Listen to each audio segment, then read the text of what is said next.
2018년도 예산안이 통과됐지 않습니까? 네. 이번에 국민의당하고 바른정당이 최근에 계속 하락세를 겪고 있었는데 네. 모처럼 반등을 했습니다. 국민의당이 1.2%포인트 상승을 해서 네. 5.8%고요. 바른정당 역시 0.8%포인트 상승을 해서 6%가 나왔습니다. 최하위를 한 달간 했는데 국민의당이. 맞습니다. 4주 연속 최하위를 했습니다. 예산안 통과 효과라고 저는 보는데 그죠? 맞습니다. 예, 한국당 사실상 보수청으로부터 한국당의 보수청이 분석을 해보니까 국민의당이나 바른정당으로부터 많이 갔어요. 그래서 정당으로서 자유한국당이 이번 예상 과정에서 크게 역할을 못하고 반면 국민의당 같은 경우는 일종의 정당으로서 효능감을 자유한국당이 실망한 지지층으로에게 좀 주는 과정에서 저도 오늘 말이 주는 과정에서 좀 그쪽으로 이탈하는 과정에서 국민의당이 상승하지 않았나 싶습니다. 바른정당도 비슷합니다. 네. 그렇군요. 국민의당이 거의 주중에 한 6%대까지 오르지 않았나요? 맞습니다. 주중에 예산안이 통과됐던 날 당일 6일이죠. 네. 예, 6.2%포인트까지 올랐습니다. 그러니까 국민의당이 사실은 그 정부와 계속 각을 세우는데 그때마다 떨어져요. 거꾸로. 예. 맞습니다. 협조를 할 때 올라가는데 왜 뭐 이건 제가 박지원 대표가 오늘 나오는 날이기 때문에. 제가 오래전에 기억나세요? 네. 안철수 대표가 좀 협조를 하는 과정 속에서 지지율을 끌어올릴 수 있지 않겠느냐라고 얘기를 했을 때 공장장님은 그건 절대 안 그럴 것이다. 그거는 지지를 안 오른다는 얘기가 아니라 안철수 대표가 협조를 안 할 거라는 얘기였어요. 당연히 지금은 대세가 지금 현 정부 초기잖아요.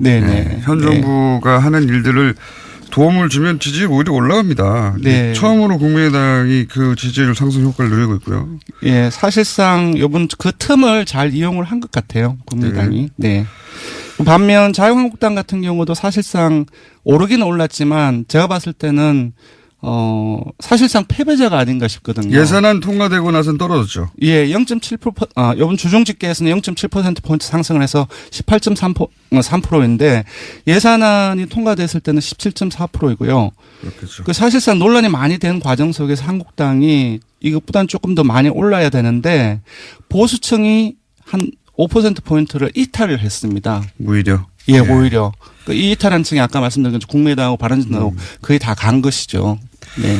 그렇군요. 민주당은 어떻게 되나요? 예, 민주당은 조금 이제 상당폭 빠졌습니다. 3.4%포인트 하락한 48.5%이고요. 주중에는. 이제 국민의당하고 바른정당의 요인이라고 봐야 될 것 같습니다. 하지만 예산안이 통과됐던 날은 다시 50%를 회복했기 때문에 요거는 이제 아주 짧은 기간 동안의 영향이 아닌가 싶습니다. 쌤쌤이네요. 네, 정의당 또한 하락을 했습니다. 0.6%포인트 하락해서 4.5%가 나왔습니다. 대통령 지지율도 비슷하겠네요. 네. 떨어졌다가 또 예산안 통과될 때 올라가고. 4주 연속 상승 흐름이었다가 지난주하고 이번 주까지 조금 아주 약하게 그 2주째 하락했는데요. 0점대. 예, 0.7%포인트 하락해서 70.8%입니다. 약보합이라고 볼 수 있는데. 예산안 통과되온 다음에 어떻게 됐습니까? 예, 예산안 통과된다면 상당히 많이 올랐어요.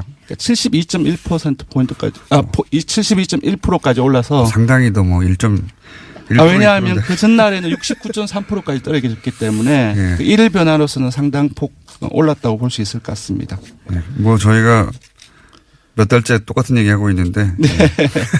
0점 몇 빠지고 0점 몇 오르고 뭐. 좀 많이 빠지고 오르면 1, 2% 움직이고. 예, 종합을 하면 한국당 지지층을 제외하고는 모든 정당 지지층, 모든 지역, 모든 연령, 모든 이념 성향에서 다 긍정평가가 크게 높거나 우세합니다. 네. 알겠습니다. 예산안이 통과되면서 사실은 주요 정당들의 지지율이 좀 진폭이 있고. 네, 맞습니다. 대통령 지지율도 진폭이 좀 있고. 그렇습니다. 통과되면서 민주당 그리고 국민당이 상승한 형국이고요. 한국당 하락하고 한국당을 빼고는 상승을 했지만 예산안 통과를 기준으로 하자면 맞습니다. 주요한 가장 중요한 이벤트였던 정의당도 하락을 했네요. 네. 정의당은 언론 보도가 상당히 많이 감소했습니다. 네. 언론 보도 감소 효과도 있는 것 같고. 자, 그것마저 알려주면 현안 조사 이번 주는 뭡니까? 예, 우물 검찰총장의 이제 발언이 있었는데 많이 논란이 되었죠. 이거 간접적으로 알 수 있는 조사가 아닌가 싶은데요. 한 2주 전쯤에 죄송합니다. 김관진 전 국방부 장관하고 임관빈 전 실장 사이버 사령부 댓글 공작 관련해서 석방이 됐죠. 구속 부정에 석방이 됐는데 이에 대해서 국민들이 어떻게 생각하는지 물어봤습니다. 이 여론조사 종이에요. 이 여론조사 왜 안 하나 싶었는데 그랬더니 잘못한 결정이라는 의견이 63%가 나왔습니다. 석방이 잘못한 결정이다. 근데 그 중에서 전체에서 매우 잘못한 결정이라고 응답을 한 사람이 절반이 넘습니다. 50.8%가 나왔습니다. 그렇군요. 그리고 반면 잘한 결정이라고 한 응답은 26.3%이고요. 잘못은 10.7%가 나왔습니다. 대부분의 지역 계층에서 잘못한 결정이라는 것이 대다수 응답이었고요. TK, PK는 어떻습니까? 근데 조금 놀라웠는데요. TK, PK 그 중에서도 TK 같은 경우는 잘한 결정이라는 것이 조금 우세하지 않을까라고 생각을 했는데요. TK를 포함하고 PK를 포함해서 모든 지역에서 잘못한 결정이라고 응답이 많이 나왔습니다. 네. 그렇군요. 그러니까 이제 대략 50대 이하, 그리고 전 지역.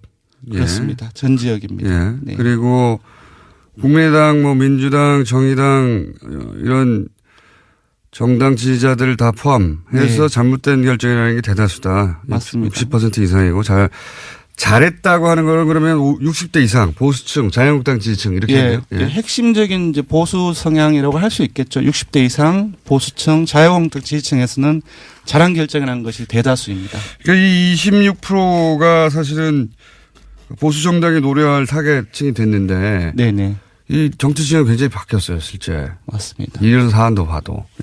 많이 바뀌었습니다. 석방 잘못했다고 합니다. 알려드리고요. 국민 여론은. 한국당을 빼고 상승을 했지만, 예산안 통과를 기준으로 하자면. 맞습니다. 주요한 가장 중요한 이벤트였던. 정의당도 하락을 했네요. 정의당은 언론 보도가 상당히 많이 감소했습니다. 언론 보도 감소 효과도 있는 거고. 자, 그것마저 알려주면 현안 조사 이번 주는 뭡니까? 문무일 검찰총장의 이제 발언이 있었는데 많이 논란이 되었죠. 이거 간접적으로 알 수 있는 조사가 아닌가 싶은데요. 한 2주 전쯤에 죄송합니다. 김관진 전 국방부 장관하고 임관빈 전 실장 사이버 사령부 댓글 공작 관련해서 석방이 됐죠. 구속 부정에 석방이 됐는데 이에 대해서 국민들이 어떻게 생각하는지 물어봤습니다. 이 여론조사 종이에요.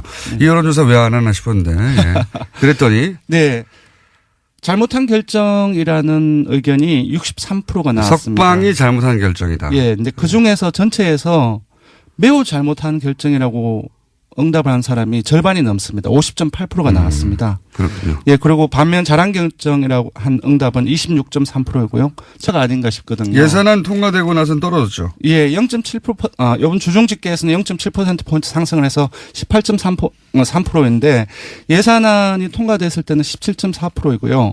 그렇겠죠. 사실상 논란이 많이 된 과정 속에서 한국당이 이것보다는 조금 더 많이 올라야 되는데 보수층이 한 5%포인트를 이탈을 했습니다. 오히려? 오히려. 이 이탈한 층이 아까 말씀드린 것처럼 국민의당하고 바른정당하고 거의 다 간 것이죠. 그렇군요. 민주당은 어떻게 되나요? 민주당은 조금 이제 상당폭 빠졌습니다. 3.4%포인트 하락한 48.5%이고요. 주중에는. 이제 국민의당하고 바른정당의 요인이라고 봐야 될 것 같습니다. 하지만 예산안이 통과됐다는 다시 50%를 회복했기 때문에 요거는 이제 아주 짧은 기간 동안의 영향이 아닌가 싶습니다. 쌤쌤이네요. 정의당 또한 하락을 했습니다. 0.6%포인트 하락해서 4.5%가 나왔습니다. 대통령 지지율도 비슷하겠네요. 떨어졌다가 또 예산안 통과될 때 올라가고. 4주 연속 상승 흐름이었다가 지난주하고 이번 주까지 조금 2018년도 예산안이 통과됐지 않습니까? 이번에 국민의당하고 바른정당이 최근에 계속 하락세를 겪고 있었는데 모처럼 반등을 했습니다. 국민의당이 1.2%포인트 상승을 해서 5.8%고요. 바른정당 역시 0.8%포인트 상승을 해서 6%가 나왔습니다. 최하위를 한 달간 했는데 국민의당이. 맞습니다. 4주 연속 최하위를 했습니다. 예산안 통과 효과라고 저는 보는데. 그죠? 맞습니다. 한국당 사실상 한국당의 보수층이 분석을 해보니까 국민의당이나 바른정당으로부터 많이 갔어요. 그래서 정당으로서 자유한국당이 이번 예상 과정에서 크게 역할을 못하고 반면 국민의당 같은 경우는 일종의 그 정당으로서 효능감을 그 자유한국당에 실망한 그 지지층으로에게 좀 주는 과정에서 저도 오늘 말이 주는 과정에서 좀 그쪽으로 이탈하는 과정에서 국민의당이 상승하지 않았나 싶습니다. 바른정당도 비슷합니다. 네. 그렇군요. 국민의당이 거의 주중에 한 6%대까지 오르지 않았나요? 맞습니다. 주중에 예산안이 통과됐던 날 당일 6일이죠. 네. 예, 6.2%포인트까지 올랐습니다. 그러니까 국민의당이 사실은 그 정부와 계속 각을 세우는데 그때마다 떨어져요. 거꾸로. 예. 맞습니다. 협조를 할 때 올라가는데 왜 뭐 이건 제가 박지원 대표가 오늘 나온 날이기 때문에. 제가 오래전에 기억나세요? 네. 안철수 대표가 좀 협조를 하는 과정 속에서 지지율을 끌어올릴 수 있지 않겠느냐라고 당연히 얘기를 했을 때 네. 공장장님은 그건 절대 안 그럴 것이다. 그거는 지지율이 안 오른다는 얘기가 아니라 안철수 대표가 협조를 안 할 거라는 얘기였어요. 당연히 지금은 대세가 지금 현 정부 초기잖아요. 현 정부가 하는 일들을 도움을 주면 지지율 오히려 올라갑니다. 네. 처음으로 국민의당이 그 지지율 상승 효과를 누리고 있고요. 예, 사실상 이번 그 틈을 잘 이용을 한 것 같아요. 국민의당이. 네. 반면 자유한국당 같은 경우도 사실상 오르기는 올랐지만 제가 봤을 때는 사실상 패배자금 아주 약하게 그 2주째 하락했는데요. 0점대. 예, 0.7%포인트 하락해서 70.8%입니다. 약보합이라고 볼 수 있는데. 예산안 통과되고 다음에 어떻게 됐습니까? 예, 예산안 통과된 다음에 상당히 많이 올랐어요. 그러니까 72.1%포인트까지, 72.1%까지 올라서. 상당히도 뭐 1.1%. 왜냐하면 그 전날에는 69.3%까지 떨어졌기 때문에 예. 그 일일 변화로서는 상당폭 올랐다고 볼 수 있을 것 같습니다. 예. 뭐 저희가 몇 달째 똑같은 얘기 하고 있는데. 네. 0점 몇 빠지고 0점 몇 오르고 뭐. 좀 많이 빠지고 오르면 1, 2% 움직이고. 예, 종합을 하면 한국당 지지층을 제외하고는 모든 정당 지지층, 모든 지역, 모든 연령, 모든 이념 성향에서 다 긍정평가가 크게 높거나 우세합니다. 네. 알겠습니다. 예산안이 통과되면서 사실은 주요 정당들의 지지율이 좀 진폭이 있고. 네, 맞습니다. 대통령 지지율도 진폭이 좀 있고. 그렇습니다. 예. 통과되면서 민주당 그리고 국민당이 상승한 형국이고요. 네. 한국당 하락하고